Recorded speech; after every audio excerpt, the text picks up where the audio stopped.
We'll see about that. Loads to talk about. I wanted to start off with what Jurgen Klopp said. I really wanted to delve into this first of all. Jurgen Klopp has come out and said, if the whole world loses trust and faith in the player, then the manager has to be the one behind the player. I cannot just buy into this he's useless stuff like other clubs did, by the way. Buying a player for 80 million and then sending him out on loan. Very much Jurgen Klopp being asked about Jadon Sancho, taking digs there at Ten Hag, stating that the manager did a bad job and that is why the situation ended poorly. Let me throw that out to you boys. What do you make of Jurgen Klopp's comment? I mean, first, because I'm gonna piss off. Yeah, it's one of them. Like, he's right to a degree, but he doesn't know what went on behind the scenes, right? He's just commenting as an outsider. He doesn't know what happened in training, what happened between Ten Hag and Sancho. So yeah, he's making a lot of assumptions there. But I think overall, there's no way you can say he's a useless or bad player. Like, he went back to Dortmund and yeah, he was his old self. So there's clearly a problem there at United, and it could just be a conflict of personalities there. So it's one of those, like, the only people that really know are the ones that are on the inside of what really went on. The rest of us, everyone else is just going to pick a side, and you're either team Ten Hag or team Sancho. We know where Staffy stands, but yeah. So that's my thoughts. I just don't stand with abuse, which is something I don't care what this fan base thinks about. Because I've seen after he got transferred, people are wishing him to tear his ACL and stuff. So apologies that I'm not on that. Apologies that I don't hate him as much as people do. But I hear that's just crazy social media fans. I think when we talk about abuse, it's not. You have to separate sometimes these crazy people with the football avatars and stuff like that from the regular fans, like us. There's people like that, because they're anonymous. They'll say the craziest stuff. Like the people that are watching Man United, like you, who get up at silly times in the morning to watch Man United, the people that go to the games, people that follow the team in and out, and they're not doing that, surely. Like the regular fan. Yeah, I know. Listen, it's at the end of the day, I hear where Jurgen Klopp is coming from, because honestly, when we all look at Jurgen Klopp's career, especially with Liverpool, he's always been one of these managers who you feel he's more than just a coach or a head manager to these players. He usually has a very good personal relationship with them. So he's always been that one guy who's like very passionate about the people that he has in his team, and he always likes to back them no matter what. We've seen him do crazy things as still trying to extend Milner at like 37 or whatever. It just shows you how good of a relationship he always had with his players. So I think he's judging it from his point of view, like, this is what I would have done. And I don't think it's necessarily a dig at Ten Hag. It would probably be a dig at any manager who he feels hung out his player to dry. Now, listen, we obviously all remember what happened. We talked about it enough. I don't think we need to talk about all of it again, all the stuff that happened between Ten Hag and Sancho. There's people that keep mentioning, but he gave him 3 months for his mental health. There's people that say, no, he just did that as an excuse because he doesn't rate him. There was rumors, to be honest, that he never actually went to Holland anyways.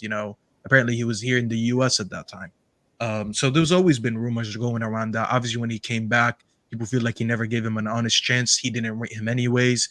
The way he called him after the Arsenal game was unneeded. Listen, it was all a huge mess. I'm happy that he moved on so we don't have to deal with this. But Jurgen Klopp does have a good point. At the end of the day, when the whole world is against the player, you kind of expect the one person to back him the most is the manager, no matter what. And we've seen some top managers over the years, no matter how bad a player is performing or whatever it is, they end up supporting them. They ended up backing them in front of the media, in front of the fans, in front of everyone. I don't think Ten Hag at any point ever rated Sancho, and I feel like he always lied to us about it anyways. I don't believe most of the things that Ten Hag says. So when Jurgen Klopp comes out and says this, yes, he wasn't in the back room with them, Lawless. He wasn't there to witness everything, but he has an outside view, like most of us, who said the same thing, which is that he never backed him, he never rated him, and he just threw him under the bus to get rid of him. And that's my stance. Listen, people will not agree with me. People will attack me and say I'm a Sancho fanboy or whatever. I'm really not. I'm just defending something that I think was right.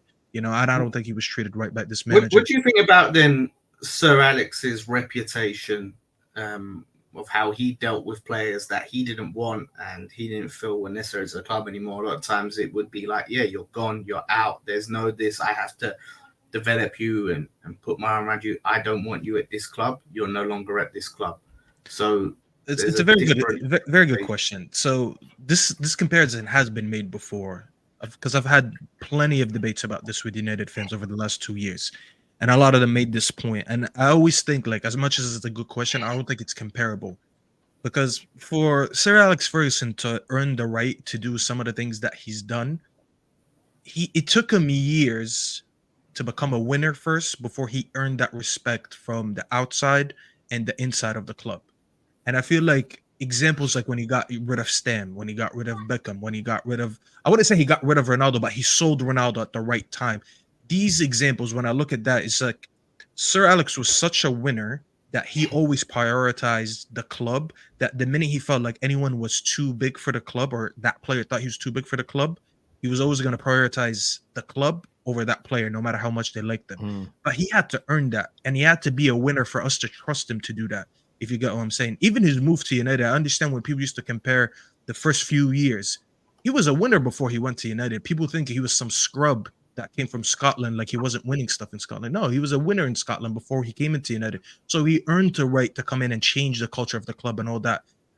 When you compare him to Ten Hag, like, you can put Sancho away right now. He's had issues with Varane. He's had issues with De Gea. He's had issues with Ronaldo, which, to be fair, I backed him on. I backed him on the Ronaldo one because I thought Ronaldo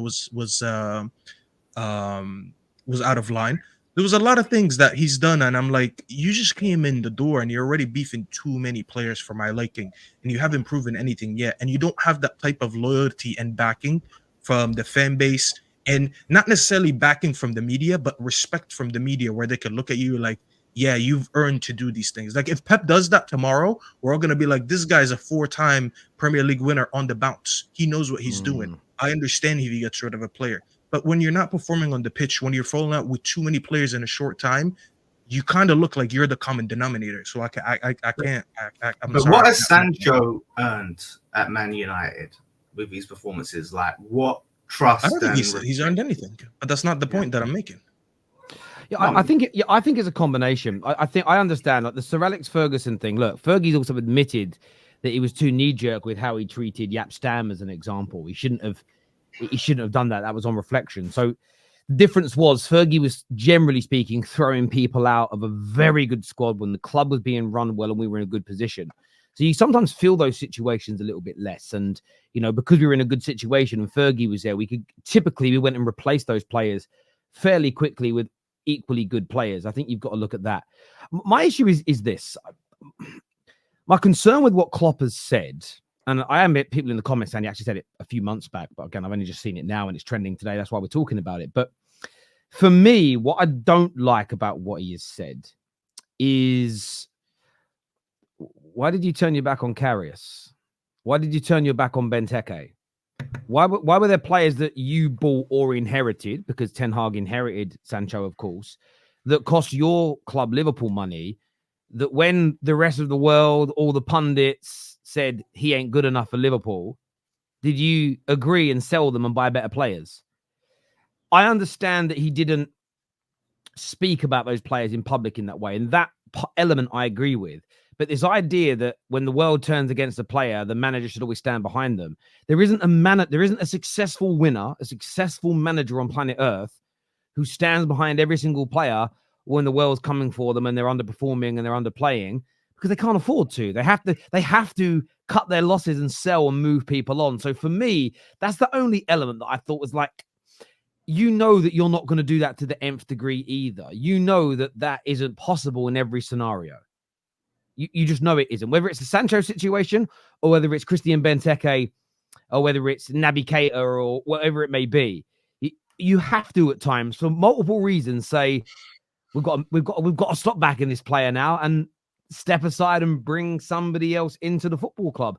Jurgen Klopp has done that magnificently well with his board at Liverpool, and it's why they brought absolutely huge success of Premier Leagues, Champions Leagues, and domestic trophies. It's why they became such a powerhouse, because they didn't just stand behind underperforming players. So I don't like this as some weird. What I wouldn't like to see from this is football fans being almost indoctrinated by this to go, do you know what? The manager's right. We should just be standing behind players no matter what. Because for me, no top manager does that in reality, unless they believe they're going to get a performance out of the player. Now, let's say Sancho goes to Chelsea and doesn't perform, leaves Chelsea in 2 years' time, goes to, I don't know, Inter Milan, doesn't perform. Well, then Ten Hag, whether Ten Hag's a success or not, he was right to not stand by Sancho, right? Because he just ended up not being a good enough football player. So I don't like the kind of blanket statement that's been. I've seen a lot of journalists and people quote tweeting what Klopp said. And I'm not per se annoyed at Klopp. It's the way people have jumped on it going, yeah, he's spot on. Proper managers don't do that. That's just not true, though, is it? You know, Pep's definitely. Why the hell has Pep not stood behind Calvin Phillips? Why the hell has he not done that? It's, you know, you could find an example of all these great managers, and because the reason Pep ain't done it, by the way, is because Pep's right. You don't stand behind something that you don't believe in. And is not a top manager, so there's no need of having this debate. Jose Mourinho's done it. Yes, but I understand that, and people throw that argument in a lot. But just because Ten Hag isn't as good as those top managers doesn't mean that he has to stand behind players he doesn't believe in just because they're better than him and they get away, they're allowed to do it. He doesn't have to. I agree with you, but he didn't have to call him out either the way he did. But that's what I'm saying. I don't want to go back and revisit. But that element, I've already said, that element, our opinions are already set on that. Like no one's going to change. I understand, but that element I've already agreed to. But I do think if you Google it now, the managers in question, and Google like them calling players out publicly, I bet you can find examples of where they've done that as well. The point is, I've always had this view in life. I don't think just because if Pep's behaviors, attitudes, management style, man management, etc., make him the best ever or one of the best ever, surely we can't criticize lesser managers for following the similar path. That's like me having a go at you, Staffy, because you're following the recipe of Gordon Ramsay. Why are you following the recipe when you're not Gordon Ramsay? That's not the point. You're trying to make you're trying to get to that level, or you're trying to make the food taste as nice as possible. So I get you. I'm not defending Ten Hag in this from what he did to Sancho. I didn't like him speaking publicly. The leaks from the club were vile. We've seen it against loads of players. But Klopp's overarching statement of he should always stand behind a player when the world's against them and nobody believes in them. My response is it depends on the fucking player, really and truly, and how good they are for your team. Do you know what I mean? Like, it really depends on how good the player is, whether you should continue to back them on the football pitch. You really should. I agree that to a certain extent. Well, otherwise you wouldn't have wanted McTominay gone, would you? That's what I said. I agree with you to a certain extent. One didn't cost 80 million though, so. Why did Pep boot Joe Hart and Ten Hag come in from? Sorry, why did Pep boot Joe Hart and Ten Hag come in from the title-winning side? Because Pep wanted a ball-playing goalkeeper. That is completely irrelevant to the point. No, I think what he's trying to say is obviously Joe Hart just won the title. He's come in, booted him out straight away. Ten Hag has inherited. Why does that matter? Pep got rid of Ronaldinho when he first got to Barcelona because he didn't fit the way he played. We're gonna care for Joe Hart? I think the point people are making is based on Jurgen Klopp's comment that just because everybody thinks this person isn't good enough for your team, you as the manager should stand behind them. But you're right. Of course, you're allowed to get rid of players that you don't think they're good enough. If people think a manager selling a player means that doesn't back him, then fair enough. I mean, probably does mean that, but a manager shouldn't inherit all the players that he doesn't want. We always talk about rebuilds for a reason because managers want to come in and they want to bring in their own players. So by that logic, yeah, there's no problem with that. But to say he booted Joe Hart, first of all, he told Joe Hart, I want you to play with the ball. He said, that's what Yaya Toure is for. And he got rid of him because of that. Because the first thing he did was actually not listen to the manager. Like that, factually, he didn't listen to him. He said, why should I play with the ball when you got Yaya Toure? But this is exactly why Jurgen Klopp, who isn't behind the scenes, I think, especially as a position as a manager where Jurgen Klopp is probably aware of multiple stories that have gone out about him that have not been the complete truth because people weren't there. But yet he's almost doing the same thing to a colleague of his. Again, maybe I'm, as fans, we do this. And I understand we get called out on it, but I think football fans talk about football in this way. I think when you're in the sport, when you understand the scenarios, I think maybe he's a little bit off with that. We don't know if that type of interaction didn't happen with Jadon Sancho and Ten Hag or not. Do you know what I mean? Like we're using what Pep said to Joe Hart as a reason, justification. You can only use the facts though, Lawless, right? Yeah, okay, we yeah, can, but we okay. can only, So we don't know all the facts. Yeah, but You I'm know? using the only facts that I have. Yeah, but The that's what fact I'm that I saying. So have clearly is there was a personal there is some sort of personal discrepancy between the two.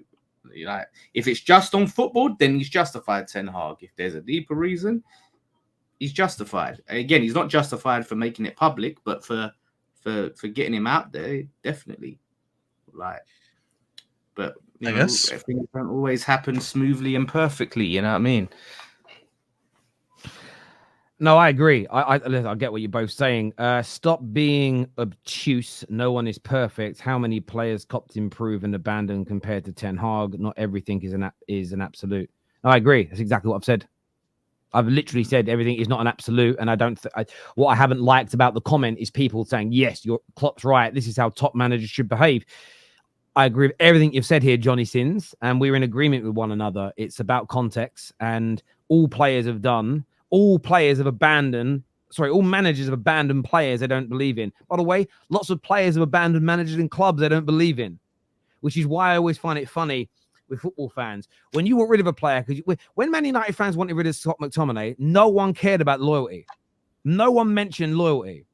But yet, if a player we love wants to leave, why ain't he loyal? Why is he not loyal to us? You've got to have the energy in both directions. Karius and Sancho situations are completely different. Agreed. I understand that.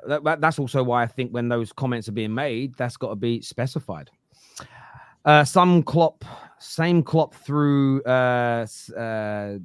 what's his name? Sacco and Benteke under the bus. To be fair, he threw Sacco under the bus justified because he lied to him about using weight loss pills that tested positive or something, or like enhancements, something like that. Totally agree. You was take completely different. No, I totally agree. By the way, I think he was right to get rid of Benteke as well. Benteke wasn't good enough. Not even that he missed. He got rid of Benteke just because he didn't think he was good enough. That's completely different. But Sacco, he actually used to play him a lot until he got found out that he was using substance, so he got rid of him.